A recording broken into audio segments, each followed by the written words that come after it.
آج کا جو ہمارا ٹاپک ہے وہ ہے difference between case history and natural observation.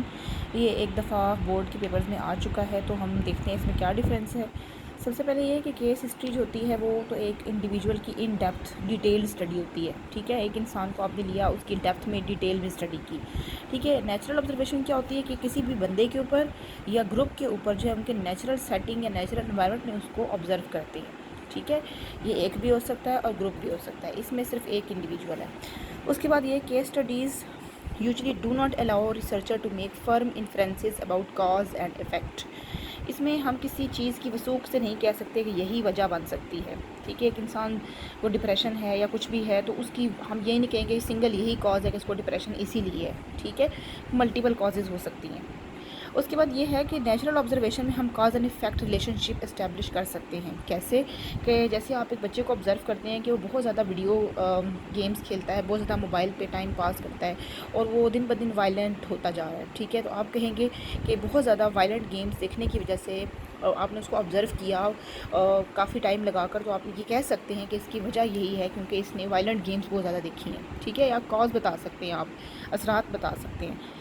Psychological tests are use for diagnosis. اس میں آپ سائیکلوجیکل ٹیسٹ بھی اسٹیبلش کرتے ہیں. جیسے ڈپریشن کا بندہ ہے تو ڈپریشن کا ٹیسٹ اس کے اوپر ایڈمنسٹر کریں گے. کسی کو انزائٹی ہے تو انزائٹی لگائیں گے اس کے اوپر ٹیسٹ، اس کے اوپر اس کو اپنے آپ کے ہسٹری کو مضبوط کرنے کے لیے کہ ہاں یہی وجہ ہے.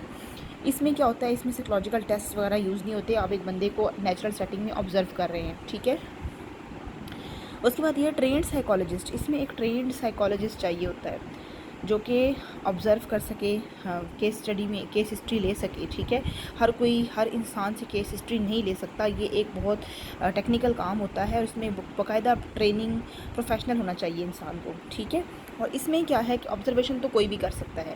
اب میں یہ نہیں کہتی کہ ہر لے مین آبزرویشن کر سکتا ہے، کر تو سکتا ہے، لیکن جب بڑے بڑے ایکسپیریمنٹ ہو رہے ہوتے ہیں تو اس میں پھر آبزرویشن کے لیے آپ کو جو انسٹرومنٹس چاہیے، ٹائمنگس چاہیے، ان ہر چیز کا دھیان پھر ظاہر ایک ایکسپرٹ آبزرور ہی کر سکتا ہے. لیکن ویسے ہم کہتے ہیں کہ ہاں آبزرویشن ہر کوئی کر سکتا ہے. ظاہر ہے ہم بھی اپنی زندگی میں بہت سی چیزیں آبزرو کرتے ہیں، ہر انسان ہی آبزرویشن کر سکتا ہے. ٹھیک ہے، لیکن اس میں کیس ہسٹری ہر کوئی نہیں لے سکتا.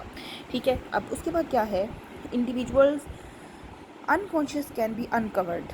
انسان کے جو دماغ کے اندر چل رہا ہے اس کو باہر لایا جا سکتا ہے. ٹھیک ہے، اس کو ڈپریشن ہوا، کیوں ہوا، پیچھے کیا وجوہات تھی، فیملی ہسٹری میں کیا تھا، بیک گراؤنڈ میں کیا تھا، اس کے دماغ کے اندر کیا ہے. ٹھیک ہے، جو اس کی ذہنی بیماری کا سبب ہے. ٹھیک ہے، it is once internal mental state. Unconscious جو بھی ہے نا، انسان کے جو اندر دماغ میں چل رہا ہے، جو آپ کو نظر نہیں آ رہا پر وہ بہت ڈسٹربڈ ہے، وہ بہت زیادہ پریشان ہے، آپ کو اس کی ریزن نظر نہیں آ رہی. ٹھیک ہے. اب اس میں کیا ہوتا ہے، only external behaviour can be observed. دیکھیں اب ایک بچہ وائلنٹ ہے، وہ آپ کو نظر آ رہا ہے وائلنٹ ہے. ٹھیک ہے، اب وہ خاموش بیٹھا ہے تو آپ اس کو کیا آبزرو کریں گے. آبزرویشن جو ہوتا ہے نا، یہ ایکسٹرنل ہوتا ہے، جو بندہ نظر آ رہا ہے اسی چیز کو آپ آبزرو کر رہے ہیں. ٹھیک ہے، لیکن کیس ہسٹری میں آپ انسان کے دماغ کے اندر جا کر دیکھتے ہیں کہ اس کے پیچھے کیا چل رہا ہے، اس کے بیہیویئر کے پیچھے کیا چل رہا ہے، اس کے دماغ میں کیا چل رہا ہے، جو کہ اس کو جو ہے اس کی وجہ سے اس کے سائیکلوجیکل ایشوز سامنے آ رہے ہیں. ٹھیک ہے، تو انسان کے انکانشیس کو کور کرتا ہے، جو چیز نظر نہیں آ رہی اس کو دیکھتے ہیں سائیکالوجسٹ. اور اس میں کیا ہوتے ہیں، صرف جو نظر آ رہا ہے اسی کو آبزرو کرتے ہیں. ٹھیک ہے، تو یہ تھا ہمارا case history and natural observation کا ڈفرینس. آئی ہوپ کہ آپ کو سمجھ آ گیا ہوگا.